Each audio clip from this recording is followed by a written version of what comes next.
Fans, welcome to Wrestletalk. A lot of stuff going on.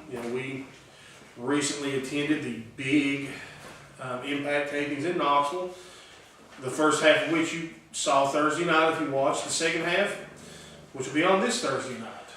There's a big announcement for Hulk Hogan. This one coming up Thursday night, so stay tuned to watch that. And find Actually, out how that's going on. No, it was in this past one. It was in this last one. It wasn't filmed to be in this last one. I thought it was. No. The only Hulk Hogan appearance at all in the first segment was when he ran out to save Eric Bischoff. It started the show with the announcement, and then the end of the show was the fallout of the announcement. The end of the show was the signing for the Yes, the fallout of the announcement. Yeah, the start of the show was Hogan's announcement, and then the end of the show was the rest of the story. The result of what Sting brought to light. Okay, sure. Does that make sense? No. Anyway, that's Brain freeze, man. Brain freeze. I know you've been to Great White North all week. He took a very hard hit in the head in their latest internet tag team defense. But We're still better than Zack Ryder. That's right. I mean, really, Zack Ryder. Can you not go away? My wish he would. existence has been relatively peaceful lately. They're not fighting nearly as much as they were now that they're actually trying to work together to overthrow Zack Ryder No, He's off. and become the more better internet champion. we're already the more better We're us, champion. He just happens to have a little bit of a lead time on us. That's right. But I gotta say, going to TNA, going to the Impact show. First off, I want to thank management at TNA. They were very gracious to us. They allowed us to give away a lot of tickets. Yeah, it was cool.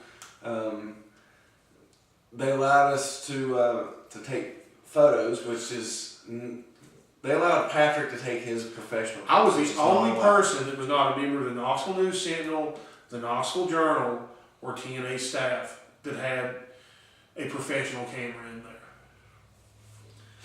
And a special thanks to Coliseum staff for that. I did not, I told them who I was, because I had the TNA guy's card to call them if need be, and they were like, no, we'll believe you on that one. Of course, I had a meeting pass, I mean. It was a good show. Lots of interesting things happened. You probably saw this week the first half of it. Obviously, it's a big setup. It's leading up to Bound for Glory. Bound for Glory, the big Angle versus what's his name for bigger money? Bobby Roode. Yeah, Bobby Yes, Roode. Yes, the big Angle going right now. His tag team partner, the Tennessee Cowboy, James Storm, he was hometown favorite that night. He was. Got an awesome cheap heated being from East Tennessee, Yes. since we were in Knoxville. Deep Lit, Tennessee, or somewhere like that. Yep. Not exactly what the name of it. I'm sure it's somewhere near Buckstore, where the Dirty Wild Boy's from. And the Bunkhouse Buck. And Buckhouse Buck is actually from Maryville, but that's neither here nor there. But it's a good show. You probably saw, like I said, most of you probably saw the first half this week. Watch next week. You'll see Hogan's big announcement, the shocking revelations that come out from that. There's another match leading up with Rude again, who He took on Jeff Jarrett took on Jarrett and why am I drawing a blank on their Gunner? yeah. Gunner, not the guy from WIVK. And it was a handicap match. There's actually, rarely ever you hear me say this, very good knockout action. Yeah, Knockouts. they're not divas, they're knockouts. I mean, obviously they're beautiful and always nice to look at. But the match was actually like the crowd actually popped really big for it. I was kind of surprised compared to normal crowd reaction, which is usually silence and going to the popcorn vendor. And I also have to say that crowd in Knoxville was a good crowd. It was It was Yeah, packed. it was an eardrum bursting. I'll tell you, the people that sit behind us, I'm not sure who you are, hopefully you're watching the show. I'm pretty sure Mike Ender Cass, who I'm friends with on Facebook, was one of the people behind us. Some guy 2 rows behind us wanted the eyes poked. If that was you, Mike, I hope they poked enough eyes for you through the night. Because every match, poke him in the eye! Of course, there was the shrill RVD fan. So they love some RVD. So Those 3 girls behind us, when RVD came out, it was like being at a Justin Bieber concert with our best friend Carmen. They screamed as loud as they could scream. I mean, you had to sit there like this. Dogs all over Knoxville fell over dead from the hypersonics. RVD, was pretty eerie. he had a nice match. That tag team match was awesome. Oh yeah. RVD and AJ Styles versus Jerry Lynn and Christopher Daniels. It was Started as a brawl in the back, ended up in the ring. They played out the Jeff Hardy story a little further. They did. This segment, he'll be back again for the segment that is coming, even though Bischoff told him to leave. He'll not come back.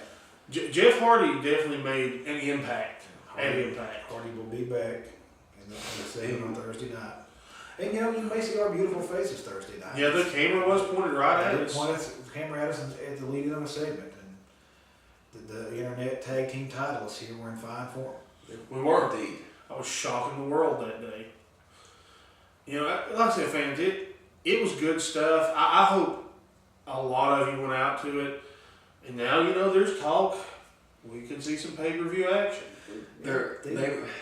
He alluded that possibly next time they come to Knoxville, they will be coming to Knoxville for some pay-per-view Well, here's action.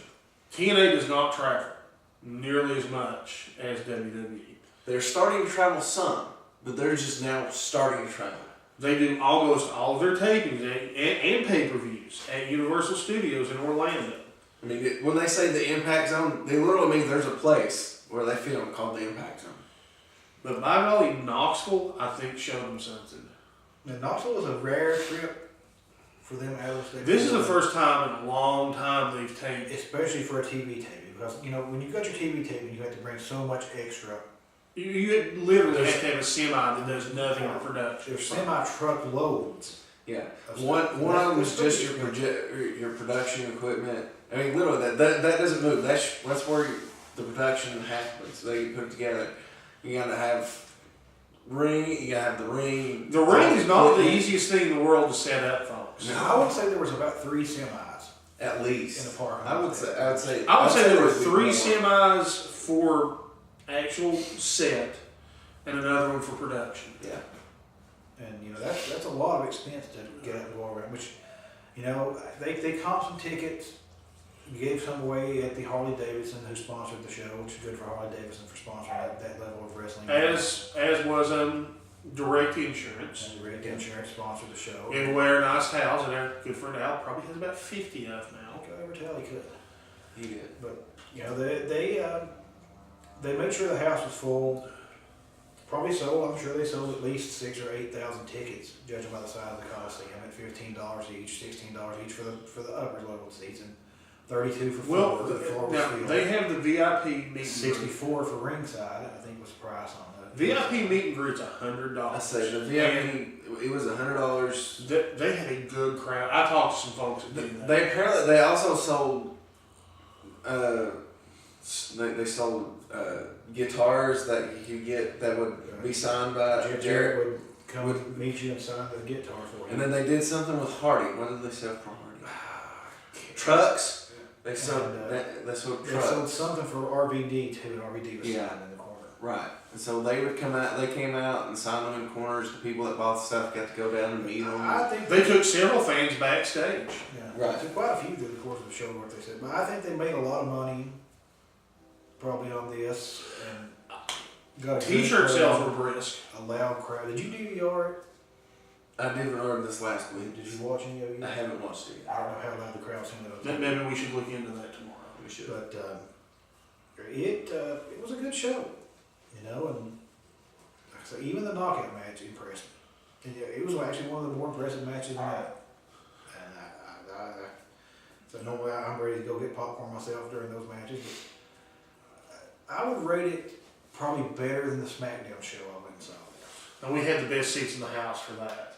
The SmackDown show itself was just more typical Fluff. WWE fluff. The Raw. There was another SmackDown we saw. The SmackDown at the Coliseum we saw was just. Outside of the fact that Kane and Undertaker teamed up, that was a terrible There was a show. Kane and Undertaker versus Edge and and oh goodness. was it Edge and Randy Orton. I don't think it was Randy Orton. He was on Raw at the time. It was Edge and somebody. I don't remember exactly who right now, but that was the only really good match they had that night. The other good line of it was the dominating elbow. I mean, the match was terrible, And the Atomic Wedgie. but I enjoyed their dominating elbow. Speaking of WWE crap, tonight is Hell in the Cell. Now, of course, we were talking earlier. Undertaker's going to make an appearance tonight. Undertaker's almost guaranteed. Okay, for one, when with the invention of Twitter, you can kind of keep up with. They throw out storyline when the show is not actually on. They've been talking. There's been people tweeting, trying to not confirm or deny the rumors of Undertaker's return, which screams to me Undertaker's returning. This is his pay-per-view. This pay-per-view is named after a match that he made famous, him and Manning. I don't know why they make a big deal about Undertaker returning. He takes every summer off. He's What he does. last May. He's at the pay-per-view in May, and then he shows back up at the pay-per-view in late September, early October. That's what he does every year. Now, I've got He issues. spends summers with his kids. That's what he does. And kudos to him for being able to do it. There's not another man in WWE except for Triple H can pull that off. Now, I got some issues with WWE on this one, the fact it was a 2-week turnaround. What way to stick it to your fans, WWE? That's the shortest turnaround I ever saw for a Okay, it's hard enough for people to shell out once a month for a pay-per-view. one of your craptacular fests. And for it to be 2 weeks later, another one is just ridiculous. There's no point in that. I mean, come on. You really need to go back to at least every other month, once a quarter. Going back to the once a quarter pay-per-views would probably be for the best. Make them great, make them awesome. When they were once a month or once a quarter, they were something to look forward to. There were huge special events. Now pay-per-view just doesn't matter. I mean, it's all about nothing but money anymore. I mean, just money, having to squeeze the most dollars out of you for this, for that. It's not that good anymore. I mean, there's no time for building a storyline anymore. Matter of fact, Patrick and I, we watched on an internet subscriber service last night. We watched The OMG Top 50 Shocking Moments. Okay. Literally, the earliest thing that when we were talking at the end, granted, I mean, didn't really pay that much attention, but from what we remembered, the closest thing was like 2004. There may have been one from 2006. I mean, it's still. Okay. But all the best shocking moments Was from the Attitude Era on back. I mean, come on, WWE. You're on a show. You're on national television twice a week, plus a monthly. Actually, 3 times. They've got They're on- superstars on They're WGN on for an national hour. television for 5 hours a week, not counting next. Okay. Come on. Really? That's the best you can do. Now, let me tell you, there were some classic ones. Of course, Roddy Piper and the Coconut. With the coconut. You had the main event from NBC where you had the referee that had plastic surgery to be altered to look like the other referee in the Hogan Andre match. Yes. Dave and Earl Hebner. Yes. I mean, there were some good memorable moments on there. Really were. And nothing. The most recent thing was that match with Cena where he picked up the Big Show and Edge, and I think that was from 2005 or 6. Pay-per-views used to be a special event, truly, and now they're constant. They're just like Raw or SmackDown or something. Even like that. WrestleMania this year. WrestleMania was lackluster. This was the first time in a long time. Well, first off, I've not hadn't ordered it in several years. But this is the first time that I've watched WrestleMania that I was disappointed. And this past year, I was true and say, we watched it together, I was disappointed. The product itself is just lackluster. I don't know what's going on. I didn't see Raw this week. I don't know what the storyline's leading on. I'm sure it's John Cena against somebody. John Cena in a Hell in the Cell against Alberto Del Rio and CM Punk. And see, yeah. And who won that? Probably CM Punk. Probably Super Cena. Yeah, again. It's always, I expect they'll actually have probably one of those 2 wins, I'll see him can build up for the next pay-per-view in 3 weeks. You win it again.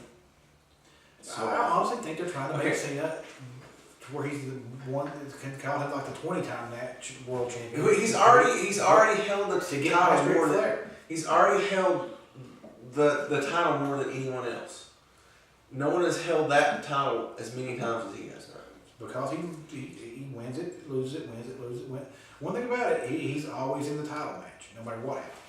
I mean, you look at Bruno Sammartino. Multiple year reign. Yeah, I used to enjoy that. Ric Flair would have multiple year reigns. Hogan had multiple year reigns. Flair, he would have that maybe 2-month period where he'd drop to Dusty Rhodes. And then another year and a half. Hogan, much as I was not a Hogan fan, there was something special about his multi-year reign. Yeah, he held the title. Bob for 4 Backlund years. Bob Backlund seemed important when he held the title for that long. Now there's just no continuity to it. It's just And- why they made Mark Henry the title, I don't know either. I mean, I know he'd never won a title before, whatever. And they tried to play that sympathy. But there's a reason he's not won a title. frankly, Mark Henry is awful. I would rather see them put it on the Big Show if they're going to put it on the Big Man. Yeah. Or Kane. Of course. I mean, Kane's a talented big man. Yeah. Big Show, he at least, he's got, such establishment that he's held the title before. Mark Henry, his most famous thing involved him and Mae Young giving birth to a hand. Which later grew up to be the hand from The fist on SmackDown. Yeah. But I mean, he doesn't move well in the ring, in my opinion. He just doesn't have. But it doesn't really matter because Well, it's Vince's wants to it's- take the actual wrestling out of wrestling. it's pretty terrible. Okay, this not only the storylines are going bad when you're picking up Zack Ryder and putting him on TV week after week. Not only that, you're putting him on Your flagship. You're putting him on matches. You're giving him You put matches him out there with Hugh Jackman. and the King, and you're letting him. You're not only letting his team win, but you're letting him perform his stupid move because he's got stupid moves. The leg clothesline. That's not awful or anything. And you're letting him carry around a belt that he created. He created his own championship on the internet. Held a fictitious tournament, which he won. At least Luke and I declared ourselves internet tag. We're not claiming we put on some sort of 40-man. Yeah, I mean, Luke tournament. got this obscure rule book out of the dungeon. Here we go. We can do this. Luke knows the heart. I mean, all Canadians know each other. The Hearts were masters of tag team strategy.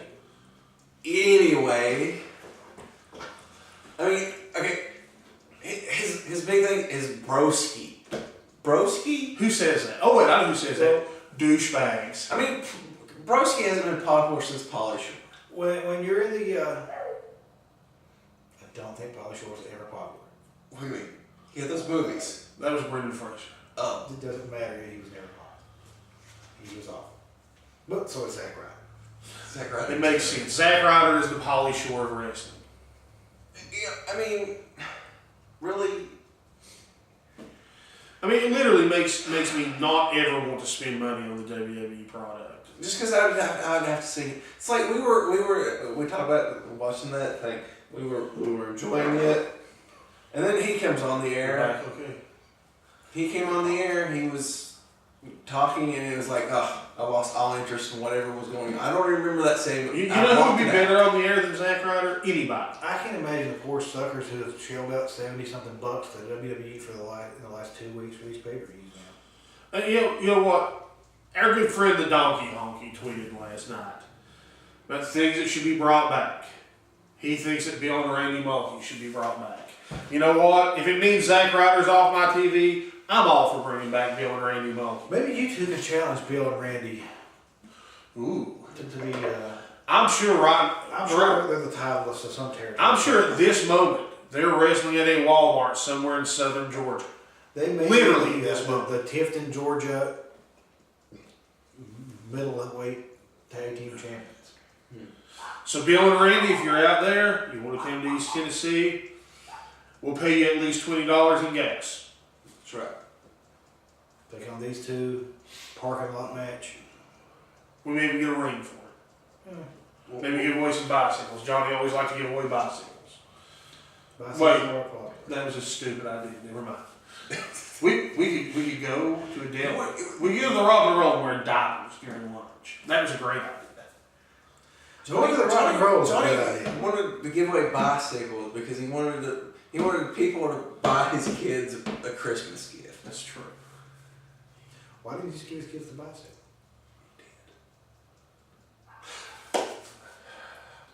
Makes more sense. But he had people buy raffle tickets and then he gave his kids a bicycle. Makes sense. So other people would buy his kids a Christmas gift. You know what's gonna happen when SECW returns? We're not gonna give away bicycles, especially not to minor leagues kids. I don't have kids. I don't that I know of, but I'm just saying. We won't even give Carmen a bicycle, and we love Carmen. I may give Carmen a bicycle if she wants one. That's okay. Just don't sell raffle tickets to their fans to do it, or do it. You know. That's the, I guess I could make Carly buy it and We probably should. then give it to her and That's you know, pretty cool. buy it. She gets a discount. She does. Patrick. I'll put it up. Fans, I think we're going to wrap up Wrestle Talk for this week. Watch Impact. You might get to see us. You're definitely going to see some good wrestling action. Keep your eye on the internet. You may see these two in a tag team title match. And Zack Ryder. We are the champions. We my are the friend. champions. There's two of us. There's one of you, and you know what? Your hair's stupid. To the video drum. Oh God. I really, really, really hope you two get along the rest of the